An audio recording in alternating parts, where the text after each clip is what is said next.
Woo! Boom, boom, boom. It's your boy Rebel. Or your old boy Rebel. Call me whatever the heck you want. With top 5 hints for the endgame play in Apex Legends. If you get to that endgame, I don't know if you do. I do. That's why I'm top 500 in the world across 25 million players are getting to that pesky top 3 and try and win. Yes, we do lose a lot. That's a given. Holy moly, we lose a lot of gunfight, but that is because people don't listen to these little advices I got. The first you gotta do is when you can see there's 11 or 12 players left in the game up into the right top hand corner, start doing the math. If there's 3 on your team, let's say there's 11 left, that means there's 8 on 3 teams. So when they start dying, you do the math. Okay, 8. That's 3, 3, 2. So that means once it's you, there's 2 full teams. That's sort of the mathematical side of the game. You also have to consider, are we wearing blues? If we're wearing blues, we gotta use cover. Are we wearing red? Can we dominate the end game? What sort of mathematical advantage and disadvantage do we have in the end game? Another really important thing is when you get to the end game, be patient. Don't push solo. Don't rush out of cover. Don't try and get a cheeky kill or anything like that just because it's been a bad game or you're on fire. Always stay patient. Let your opposition make the mistakes. Some of them will push out into the open. Some of them will make the mistakes. Trust me, it happens each and every game. People make a mistake, and that's what settles it at the end. But unfortunately, there are a lot of campers nowadays. So yesterday we played a game where I was solo in the end. I was the kill leader, and I was on fire. But there was nothing I could do at the end game because I was isolated. I was in a bad position because I was waiting for my 2 low-level teammates to rotate with me, and unfortunately they died to Zone 4.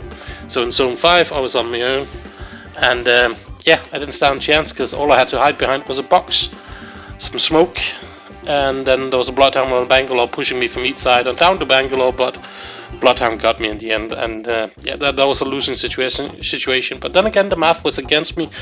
I was at 33% of my team strength, they were at 66% of their team strength, so they should and must win that situation. Sometimes they don't, because if one of them had pushed solo, then 33 versus 33 becomes 100% versus 100%, and then it's up to who's the better player, who's the smarter player. But if they push at the same time, one to each side, yeah, you're gonna lose that end game no matter how good you are. It doesn't really matter. But I'm good at getting into those pesky end games, so if you want a game, just hook me up and I'll get you there. I know how to rotate, I know how to use the map and get through the map every time. Remember, another important tip is to see if you can control high ground. You don't always have the characters to control high ground, but always remember, if there's 3 of you and you have high ground, you got 3 guns pointed at them if they're trying to push at high ground, but then you have to be coordinated, you have to turn on your mic, or at least use your pings to try and point out what are we going to do. And when I say ping, use the ping system. You can tell people if you're going to loot, if you need shields, if you need ammo. Make sure that you've done all that before you go into the end fight, so that you are strong for the end fight. It's really simple tips these. I'm not gonna go deep into how to win an end game and demolish people and run around and and get 15, 18, 20 kills, etc, etc, etc.